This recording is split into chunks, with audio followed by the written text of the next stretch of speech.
ನಮಸ್ತೆ, ನಾನು ನಿಮ್ಮ ಚಂದು. ಹೇಗಿದ್ದೀರಾ ನನ್ನ ಎಲ್ಲ ಸ್ನೇಹಿತರು ಕೂಡ ತುಂಬ ಚೆನ್ನಾಗಿದ್ದೀರಾ ಅಂತ ಭಾವಿಸ್ತಾ ನನ್ನ ಇವತ್ತಿನ ವಿಡಿಯೋ ಲಾಗ್ನ ಸ್ಟಾರ್ಟ್ ಮಾಡ್ತಾ ಇದ್ದೀನಿ. Welcome back to Chandu ಶಿವಲಾಗ್.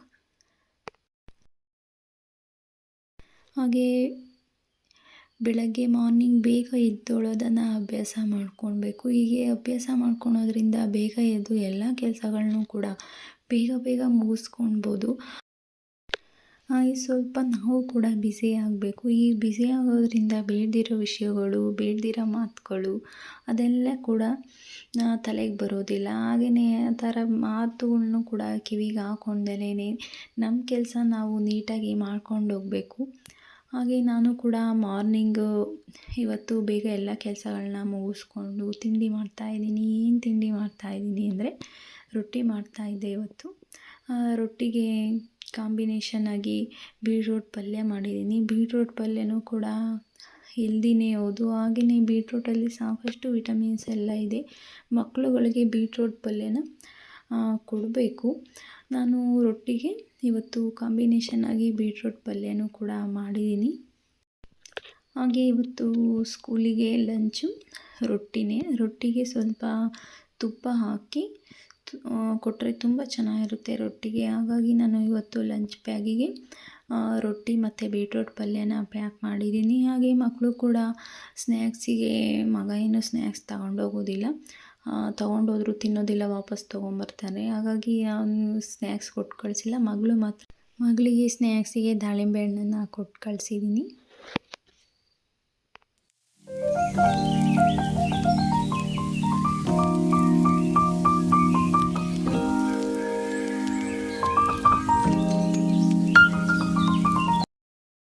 ಇವತ್ತು ಏನು ಸ್ನ್ಯಾಕ್ಸ್ ರೆಸಿಪಿ ಅಂದರೆ ಇವತ್ತು ರಾಗಿಯ ಕೋಡ್ಬಳೆ ಮಾಡ್ತಾಯಿದ್ದೀನಿ.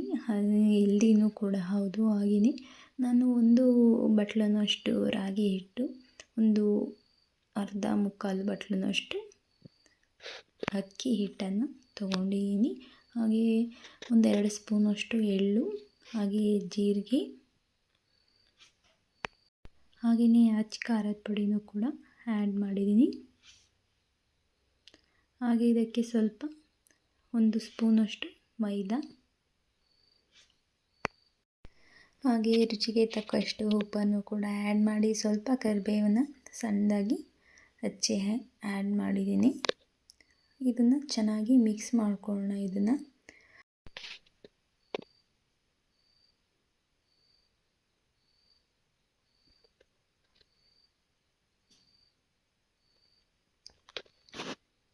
ಇವಾಗ ಇದು ಚೆನ್ನಾಗಿ ಮಿಕ್ಸ್ ಆಗಿದೆ. ಉಪ್ಪು ಮತ್ತು ಎಲ್ಲ ಹಾಕಿರ್ತೀವಲ್ಲ, ಜೀರಿಗೆ, ಹಾಗಾಗಿ ಚೆನ್ನಾಗಿ ಮಿಕ್ಸ್ ಮಾಡಿ ಇದಕ್ಕೆ ಬಿಸಿ ಮಾಡಿರೋಂಥ 3 ಸ್ಪೂನಷ್ಟು ಎಣ್ಣೆ ಕೂಡ ಆ್ಯಡ್ ಮಾಡಿದ್ದೀನಿ. ಇವಾಗ ಇದನ್ನು ಚೆನ್ನಾಗಿ ಮಿಕ್ಸ್ ಮಾಡಬೇಕು. ಎಣ್ಣೆ ಎಲ್ಲ ಹಾಕಿರ್ತೀವಲ್ಲ, ಹಾಗಾಗಿ ಚೆನ್ನಾಗಿ ಮಿಕ್ಸ್ ಮಾಡಿದ್ರೆ ಎಣ್ಣೆ ಎಲ್ಲದಕ್ಕೂ ಕೂಡ ಹೊಂದ್ಕೊಳುತ್ತೆ ಹಿಟ್ಟಿಗೆ. ಹಾಗಾಗಿ ನಾನು ಕೈನಲ್ಲೇ ಮಿಕ್ಸ್ ಮಾಡ್ತಾಯಿದ್ದೀನಿ.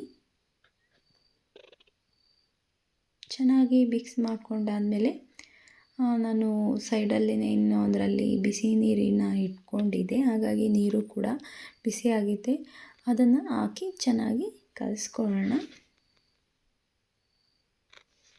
ಹಾಗೆಯೇ ಇದಕ್ಕೆ ಸ್ವಲ್ಪನೇ ನೀರು ಹಾಕಿ ಚೆನ್ನಾಗಿ ಕಲಿಸ್ಕೊಳ್ಬೇಕು. ಹಿಟ್ಟನ್ನು ಚೆನ್ನಾಗಿ ನಾದಿ ಕಲಿಸ್ಕೊಳೋದ್ರಿಂದ ಸ್ಮೂತಾಗಿರುತ್ತೆ. ಹಿಟ್ಟು ಚೆನ್ನಾಗಿ ಕೋಡ್ಬಳೆಗಳು ಕೂಡ ಬರುತ್ತೆ. ಕೈನಲ್ಲೇ ಕೂಡ ರೋಲ್ ಮಾಡ್ಬೋದು.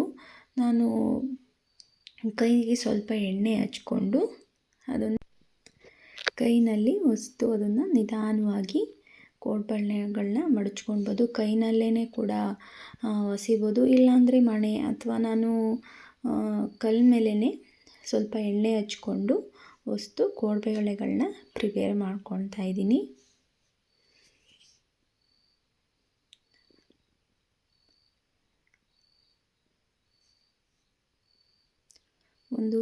ಸ್ವಲ್ಪನೇ ಮಾಡಿಕೊಂಡು ಎಣ್ಣೆಯಲ್ಲಿ ಡೀಪ್ ಫ್ರೈ ಮಾಡ್ಕೊಳ್ಬೇಕು.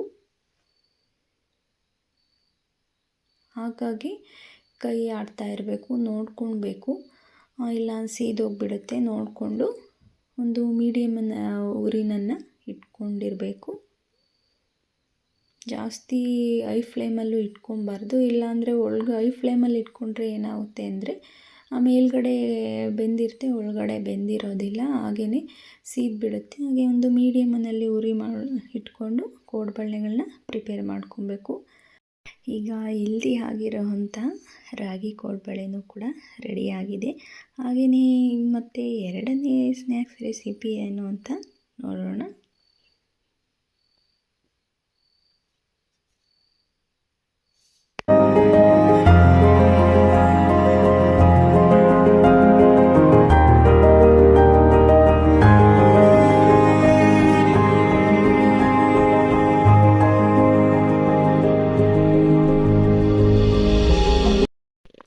ನಾನು 1 ಬಟ್ಲಿನಷ್ಟು ಗೋಧಿ ಹಿಟ್ಟನ್ನು ತೊಗೊಂಡಿದ್ದೀನಿ. ಹಾಗೆ 1/4 ಬಟ್ಲಿನಷ್ಟು ಮೈದಾ ತೊಗೊಂಡಿದ್ದೀನಿ. ಬರೀ ಮೈದಾದಲ್ಲೂ ಮಾಡ್ಕೊಬೋದು, ಹಾಗೆ ಬರೀ ಗೋಧಿ ಹಿಟ್ಟಲ್ಲೂ ಕೂಡ ಮಾಡ್ಬೋದು. ನಾನು ಇದಕ್ಕೆ ಚಿಲ್ಲಿ ಫ್ಲೇಕ್ಸ್ನ ಆ್ಯಡ್ ಮಾಡ್ತಾಯಿದ್ದೀನಿ. ಹಾಗೆಯೇ ಸ್ವಲ್ಪ ಅಚ್ಚ ಖಾರದ ಪುಡಿ,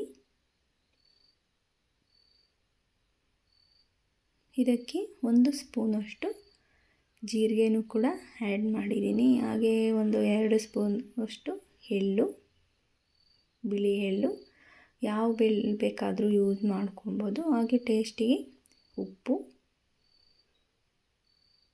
ಇದನ್ನ ಚೆನ್ನಾಗಿ ಮಿಕ್ಸ್ ಮಾಡ್ಕೊಳ್ಳೋಣ. ಹಾಗೆ ನಾನು ಇದಕ್ಕೆ 1 ಸ್ಪೂನಷ್ಟು 3-4 ಸ್ಪೂನಷ್ಟು ಎಣ್ಣೆನೂ ಕೂಡ ಆ್ಯಡ್ ಮಾಡಿದ್ದೀನಿ. ಆ ವಿಡಿಯೋ ಸ್ಕಿಪ್ ಆಗಿದೆ.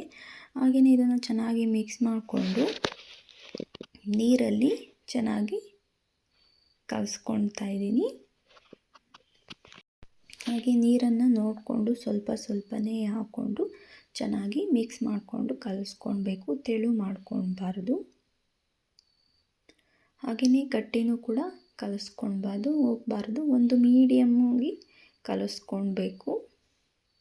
ನೋಡಿ, ಚೆನ್ನಾಗಿ ಕಲಿಸ್ಕೊಂಡಿದ್ದೀನಿ ಇವಾಗ. ಹಾಗೆ ಇದನ್ನು ಚಿಕ್ಕದಾಗಿ 4 ಉಂಡೆಗಳನ್ನ ಮಾಡ್ಕೊಂಡಿದ್ದೀನಿ. ಈಗ ಇದಕ್ಕೆ ಸ್ವಲ್ಪ 1-2 ಸ್ಪೂನಷ್ಟು ಎಣ್ಣೆ, 1 ಸ್ಪೂನಷ್ಟು ಮೈದಾ ಹಾಕ್ಕೊಂಡು ಸಾಟೆ ಮಾಡ್ಕೊಂಡಿದ್ದೀನಿ.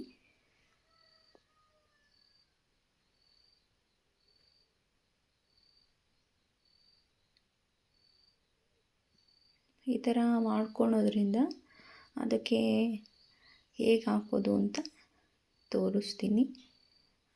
ಈ ಥರ ಮಾಡಿಕೊಂಡ್ರೆ ಕ್ರಿಸ್ಪಿಯಾಗಿ ಬರುತ್ತೆ. ಹಾಗೆ ಇದಕ್ಕೆ ನಾನು ಸ್ವಲ್ಪ ಗೋಧಿ ಹಿಟ್ಟನ್ನು ಹಾಕ್ಕೊಂಡು ಚಪಾತಿ ರೀತಿ ಹರ್ಕೊಳ್ತಾ ಇದ್ದೀನಿ. ಪ್ಲೀಸ್ ಹೊಸದಾಗಿ ಯಾರೆಲ್ಲ ನೋಡ್ತೀರಾ ಸಬ್ಸ್ಕ್ರೈಬ್ ಮಾಡ್ಕೊಂಡು ನೋಡಿ, ಹಾಗೆ ಲೈಕು ಕಮೆಂಟು ಮಾಡಿ.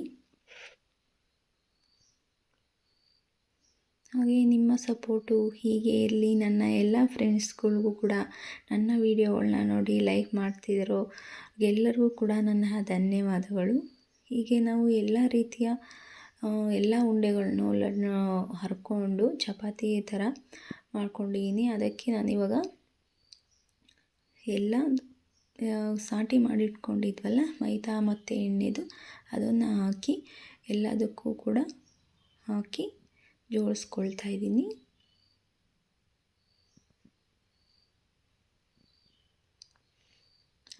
ಯಾಕೆ ಈ ಥರ ಹಾಕ್ತಾ ಇರೋದು ಅಂದರೆ, ಈ ಥರ ಹಾಕ್ಕೊಳ್ಳೋದ್ರಿಂದ ಕ್ರಿಸ್ಪಿಯಾಗಿ ಬರುತ್ತೆ, ಹಾಗೆ ಪದರವಾಗಿ ಬರುತ್ತೆ. ಹಾಗಾಗಿ ಈ ಥರ ಮಾಡ್ಕೊಳ್ತಾ ಇದ್ದೀನಿ.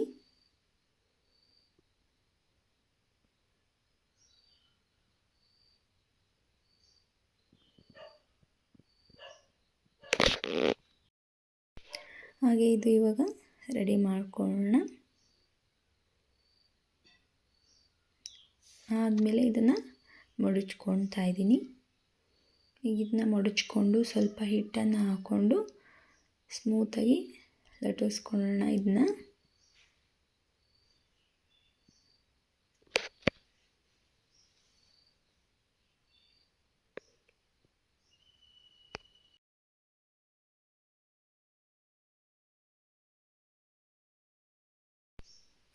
ರೌಂಡಾಗಿ ಹರ್ಕೊಂಡ್ರೆ ಇದನ್ನು ಕಟ್ ಮಾಡಬೇಕು ಸೈಡೆಲ್ಲ. ನಾನೇನು ರೌಂಡಾಗಿ ಇದನ್ನು ಹರ್ಕೊಂಡಿಲ್ಲ. ನಾನು ಇವಾಗ ಸಣ್ಣದಾಗಿ ನಾವು ಯಾವ ಸೈಜ್ ಬೇಕೋ ಆ ಸೈಜಲ್ಲಿ ಕಟ್ ಮಾಡ್ಕೊಳ್ಬೋದು. ನಾನು ಇದನ್ನು ಕಟ್ ಮಾಡ್ಕೊಳ್ತಾ ಇದ್ದೀನಿ.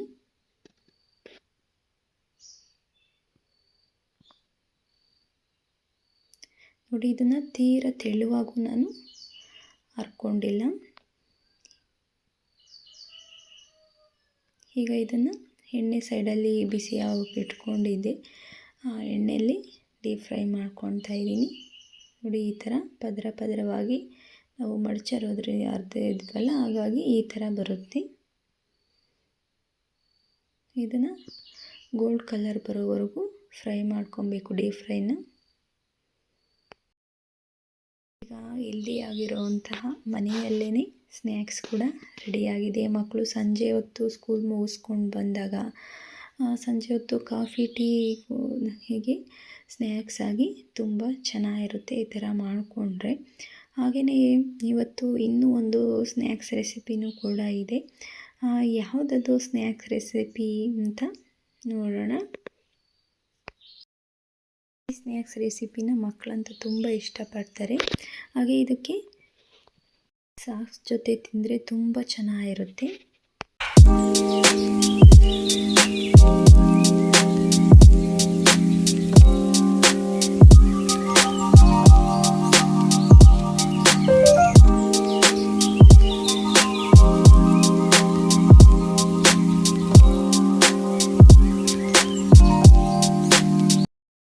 ಹೇಗೆ ಮಾಡೋದು ಅಂತ ಇವಾಗ ನೋಡೋಣ. ನಾನು ಒಂದು 3 ಆಲೂಗೆಡ್ಡೆನ ಬೇಯಿಸ್ಕೊಂಡು ಸಿಪ್ಪೆ ತೆಗೆದು ಸ್ಮ್ಯಾಶ್ ಮಾಡಿ ಇಟ್ಕೊಂಡಿದ್ದೀನಿ. ಹಾಗೆ 1 ಬಟ್ಲನಷ್ಟು ಅಕ್ಕಿ ಹಿಟ್ಟು, ಒಂದು 4 ಸ್ಪೂನಷ್ಟು ಇದಕ್ಕೆ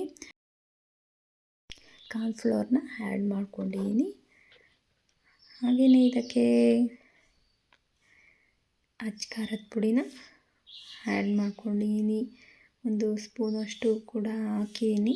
ಹಾಗೆ ಇದಕ್ಕೆ ಸ್ವಲ್ಪ ಜೀರಾ ಪೌಡರ್ನು ಕೂಡ ಆ್ಯಡ್ ಮಾಡಿದ್ದೀನಿ. ಟೇಸ್ಟಿಗೆ ಉಪ್ಪನ್ನು ಕೂಡ ಆ್ಯಡ್ ಮಾಡ್ತಾಯಿದ್ದೀನಿ. ಹಾಗೆ ಮೂರನ್ನು ಹಾಕ್ಕೊಂಡು ಚೆನ್ನಾಗಿ ಮಿಕ್ಸ್ ಮಾಡಿಕೊಂಡು, ಇದನ್ನು ಕೂಡ ಅಷ್ಟೇ ಚೆನ್ನಾಗಿ ಮಿಕ್ಸ್ ಮಾಡಿ ಕಲಿಸ್ಕೊಳ್ಬೇಕು. ನಾನು ಕೈನಲ್ಲೇ ಚೆನ್ನಾಗಿ ಮಿಕ್ಸ್ ಮಾಡ್ತಾಯಿದ್ದೀನಿ. ಹಾಗೆ ಸ್ವಲ್ಪ ಇದಕ್ಕೆ ಅಕಸ್ಮಾತ್ ಏನಾದರೂ ತೆಳುವಾಯಿತು ಅಂದರೆ ಸ್ವಲ್ಪ ಇನ್ನೂ ಅಕ್ಕಿ ಹಿಟ್ಟನ್ನು ಆ್ಯಡ್ ಮಾಡ್ಕೊಳ್ಬೋದು. ಇದನ್ನು ಚೆನ್ನಾಗಿ ಸ್ವಲ್ಪ ಎಣ್ಣೆ ಸವರಿ ಉಂಡೆಗಳನ್ನ ಪ್ರಿಪೇರ್ ಮಾಡ್ಕೊಳ್ಳೋಣ. ಸಣ್ಣದಾಗಿ ಈ ಥರ ಒಸ್ಕೊಂಡ್ರೆ ಎಣ್ಣೆ ಸವರ್ಕೊಂಡು ತುಂಬ ನೀಟಾಗಿ ರೌಂಡ್ ಶೇಪ್ ಬರುತ್ತೆ. ಈಗ ಇದನ್ನು ಕಟ್ ಮಾಡಿಕೊಂಡು ಸಣ್ಣ ಉಂಡೆಗಳನ್ನಾಗಿ ಮಾಡ್ಕೊಳ್ಳೋಣ. ಇದನ್ನು ಒಂದು ತೀರಾ ಹೈ ಫ್ಲೇಮಲ್ಲೂ ಇಟ್ಕೊಳ್ಬಾರ್ದು, ಮೀಡಿಯಮ್ ಉರಿನಲ್ಲೇ ಇಟ್ಕೊಂಡು ಡೀಪ್ ಫ್ರೈ ಮಾಡ್ಕೊಳ್ಬೇಕು. ಇದನ್ನು ಅಷ್ಟೇ ಜಾಸ್ತಿ ಉರಿ ಇಟ್ಕೊಳೋದ್ರಿಂದ ಸ್ವಲ್ಪ ಮೇಲೆಲ್ಲ ಸೀದಂಗೆ ಆಗ್ಬಿಡುತ್ತೆ, ಒಳಗಡೆ ಬೆಂದಿರೋದಿಲ್ಲ. ಹಾಗೆ ಒಂದು ಮೀಡಿಯಮ್ ಉರಿನಲ್ಲೇ ಇಟ್ಕೊಂಡು ಡೀಪ್ ಫ್ರೈ ಮಾಡ್ಕೊಳ್ತಾ ಇದ್ದೀನಿ.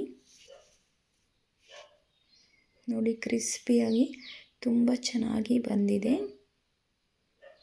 ಸಾಸ್ ಜೊತೆ ತಿನ್ನೋದಕ್ಕೆ ಸಂಜೆ ಸ್ನ್ಯಾಕ್ಸಿಗೆ ಸೂಪರಾಗಿರುತ್ತೆ. ಮಕ್ಕಳಂತೂ ತುಂಬ ಇಷ್ಟಪಡ್ತಾರೆ ಈ ಥರ ಸ್ನ್ಯಾಕ್ಸ್ನ.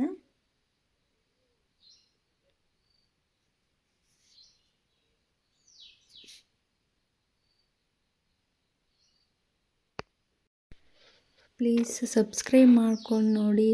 ಹಾಗೆಯೇ ನನ್ನ ವಿಡಿಯೋ ಇಷ್ಟ ಆಗಿದರೆ ಪ್ಲೀಸ್ ಒಂದು ಲೈಕ್ ಮಾಡಿ, ಹಾಗೆ ಕಾಮೆಂಟ್ ಮಾಡಿ. ನಿಮ್ಮ ಸಪೋರ್ಟು ಹೀಗೆ ಇರಲಿ. Thank you for watching. Bye, take care.